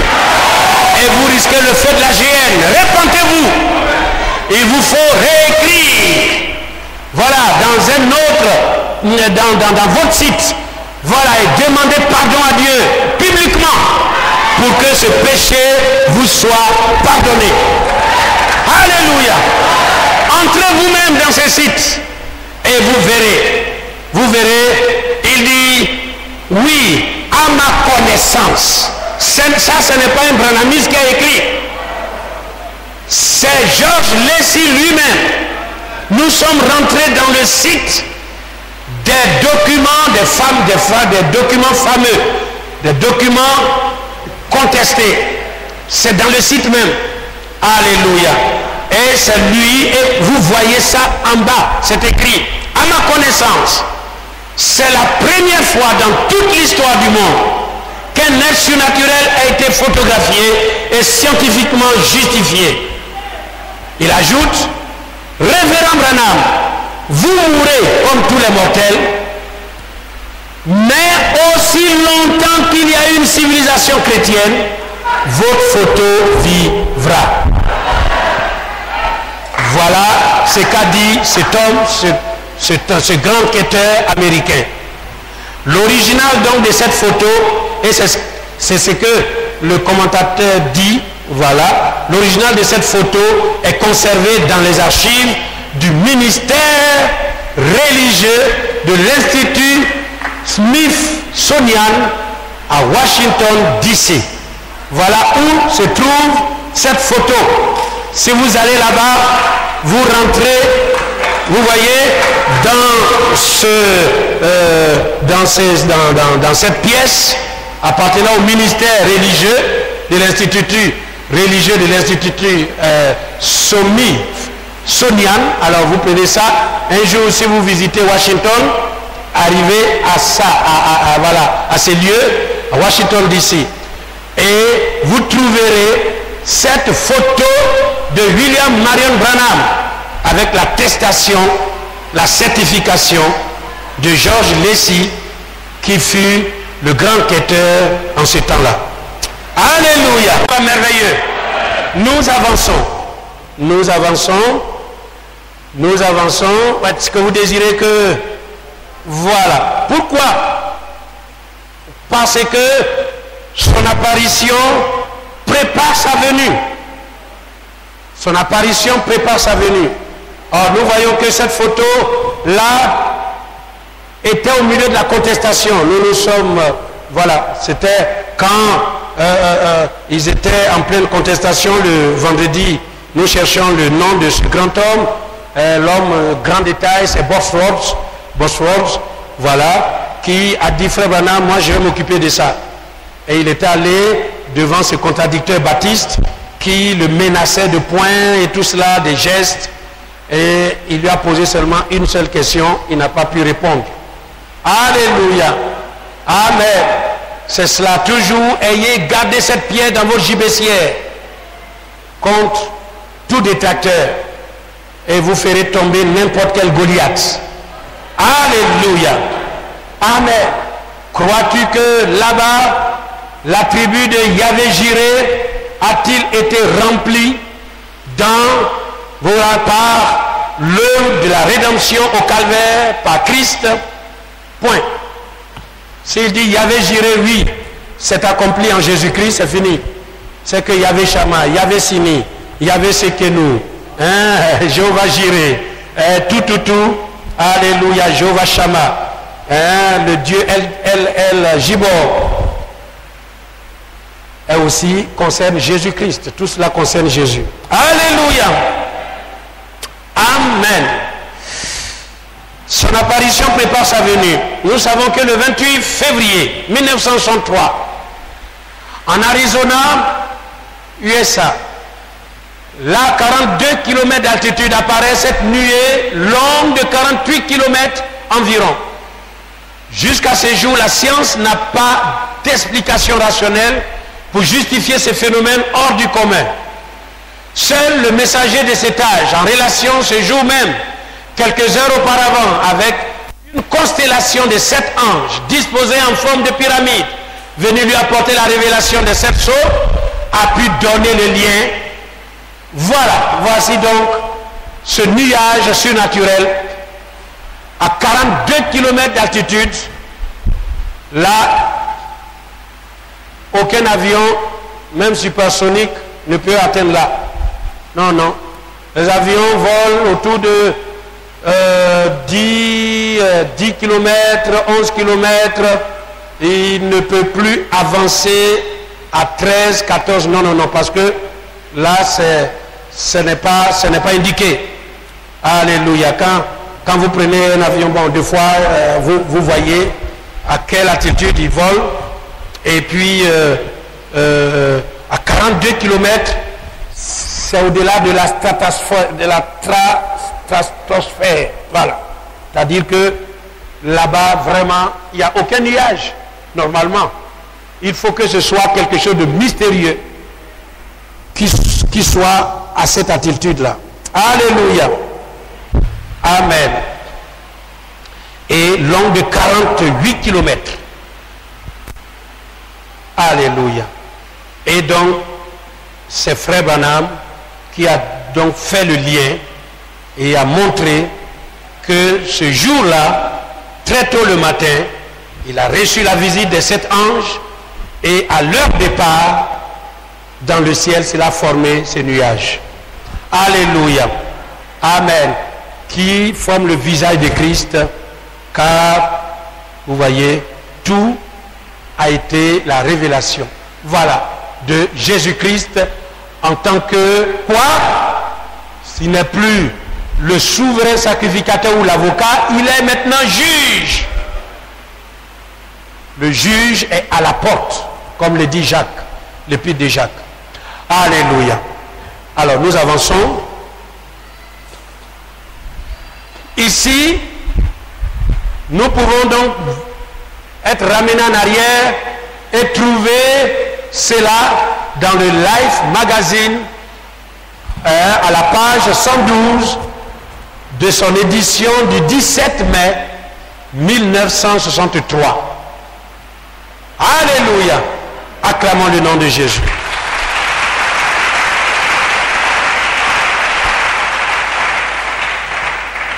Ce fut donc ça la promesse de son avènement. Lorsque le Fils de l'homme est révélé, quand il apparaît, cela est lié à un nuage surnaturel, la nuée céleste. Vous pouvez donc voir cela en accord avec l'écriture selon Matthieu 16, 1 à 3. Vous savez discerner l'aspect du ciel et vous ne pouvez discerner les signes des temps. Matthieu 17, 5. Comme il parlait encore, une nuée lumineuse les couvrit. Il y a un autre détracteur qui dit, Frère Branham dit que cette nuée, cette colonne de feu le suivait, et c'est ce qui suivait Israël dans le désert, c'est ce qui suivait, mais et il dit, à noter que la colonne de nuée était devant eux. C'était Israël qui suivait la colonne de nuée.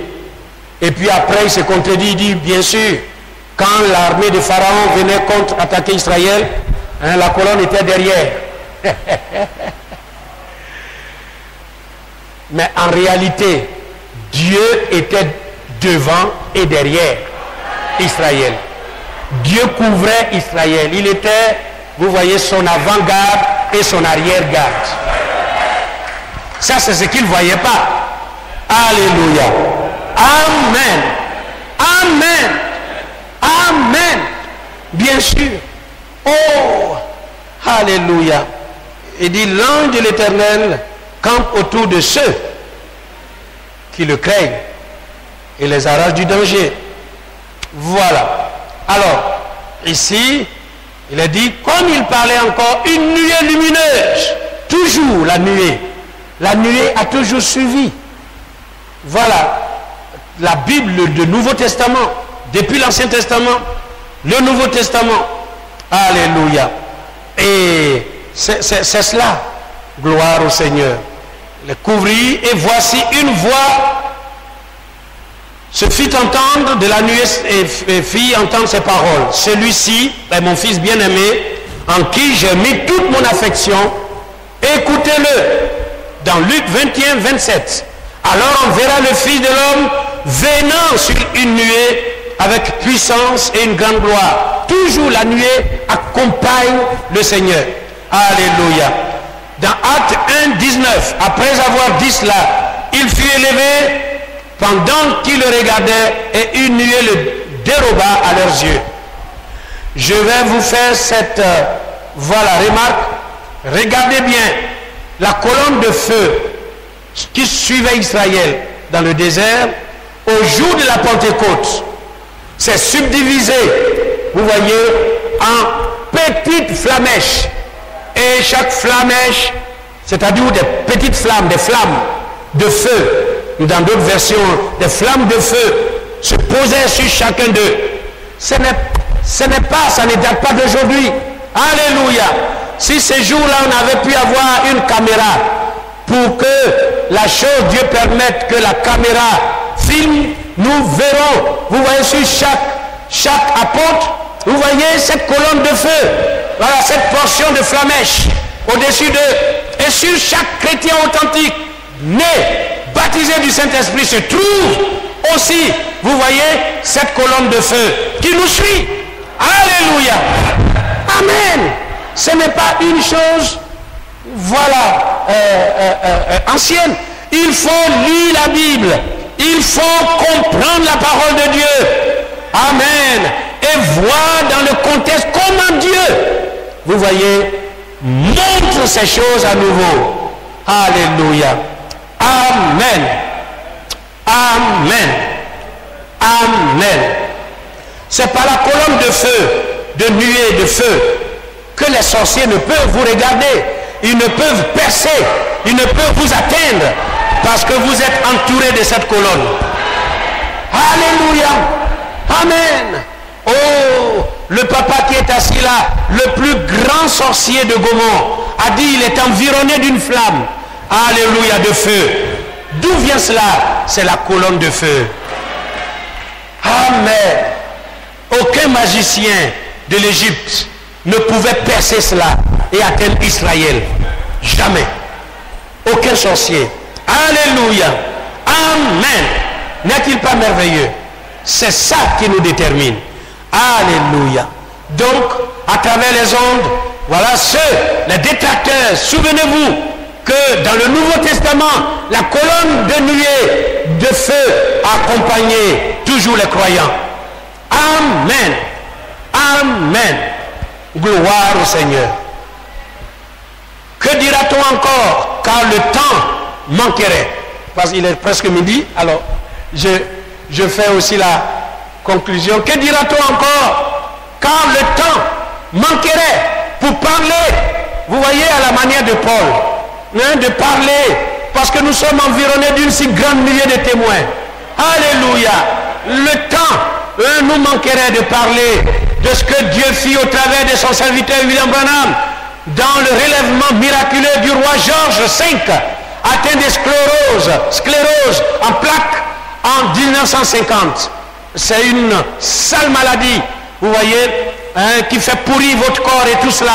Et ce roi en Angleterre, dont la fille est encore reine, alors j'avais demandé aux frères si on peut entrer en conversation avec elle pour qu'elle parle de la guérison de son papa par le biais du ministère de William Branham.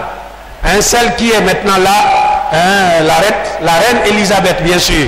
Elle est ici dans la photo comme un enfant tenu, voilà, par son papa. Elle était toute mignonne. Et puis ici, elle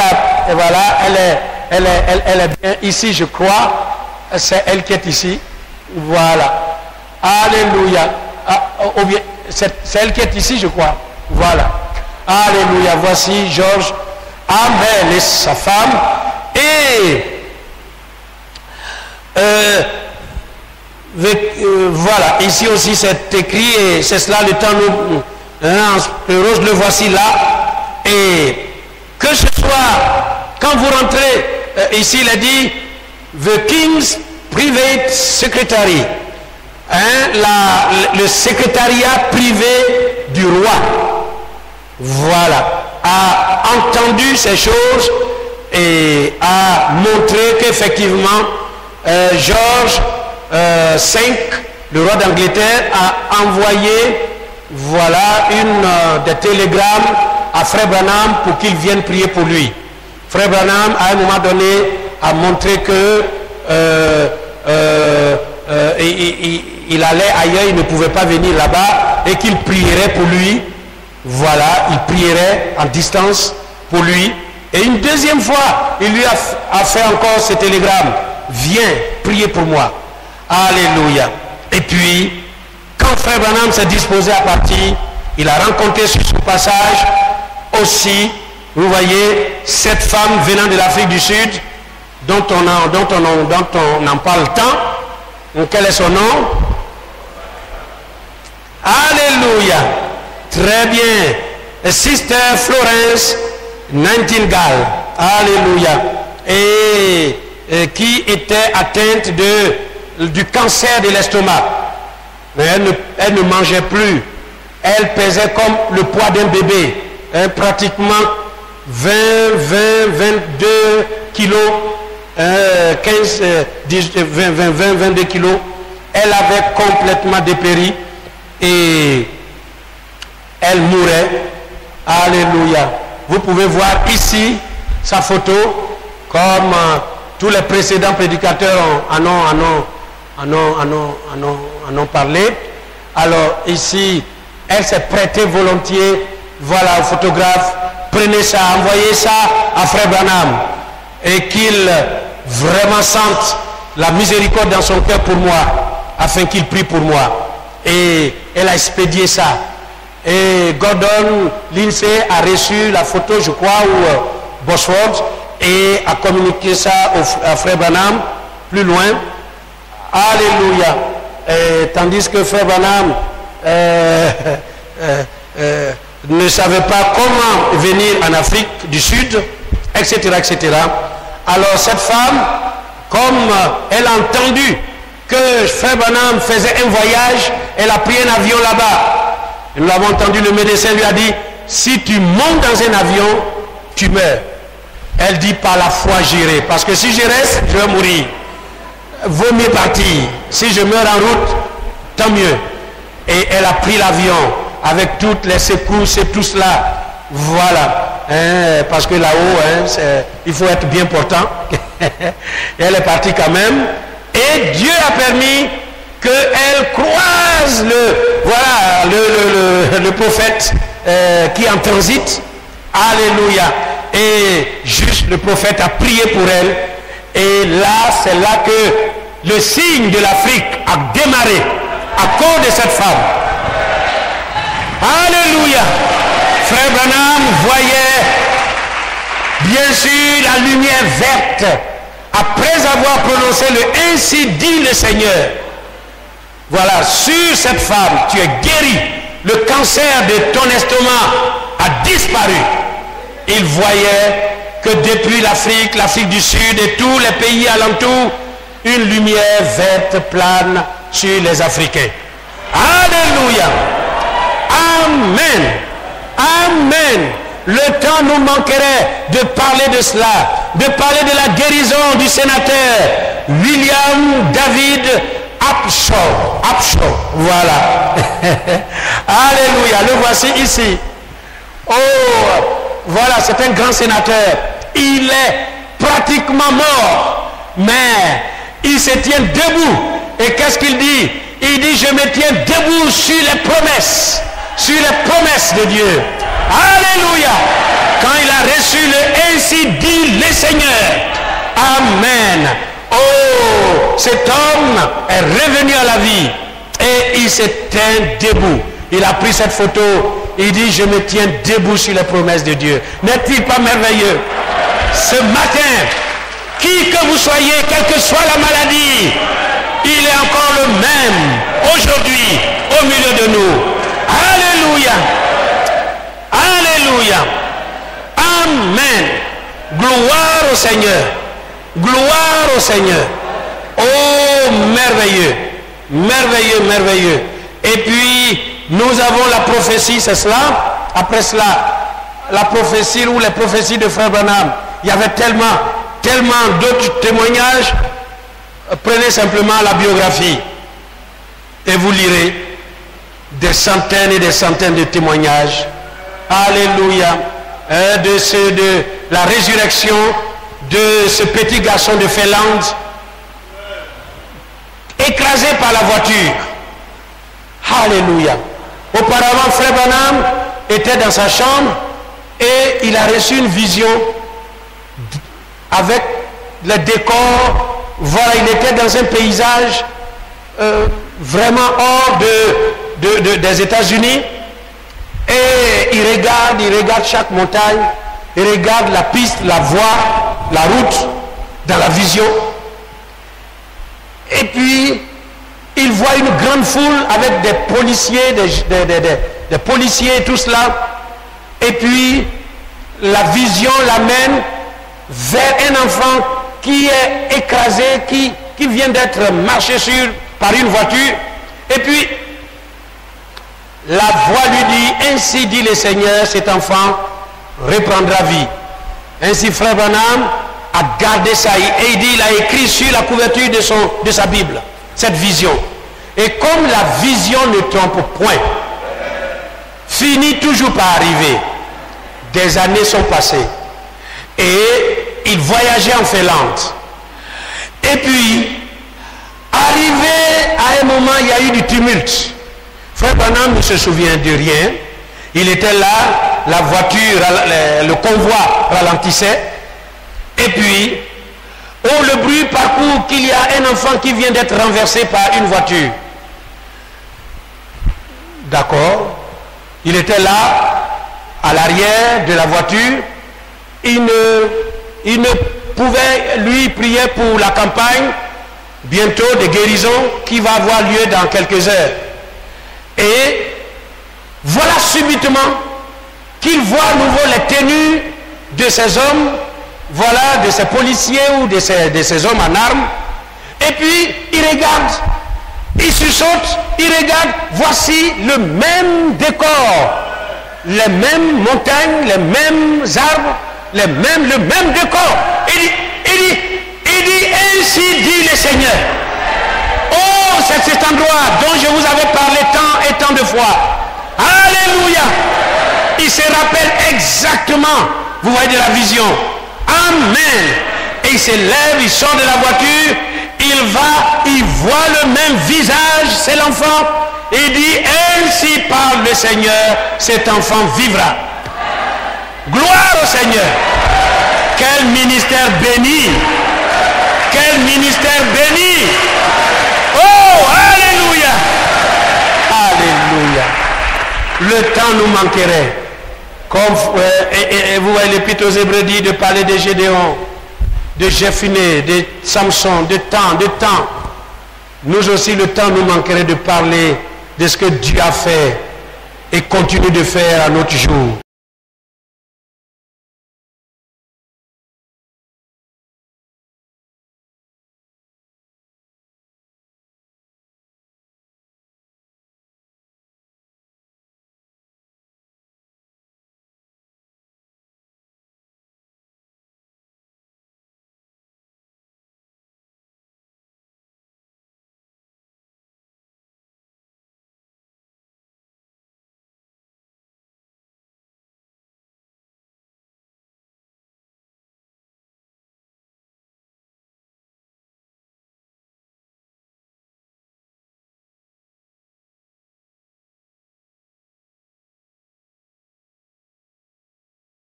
Que Dieu vous bénisse.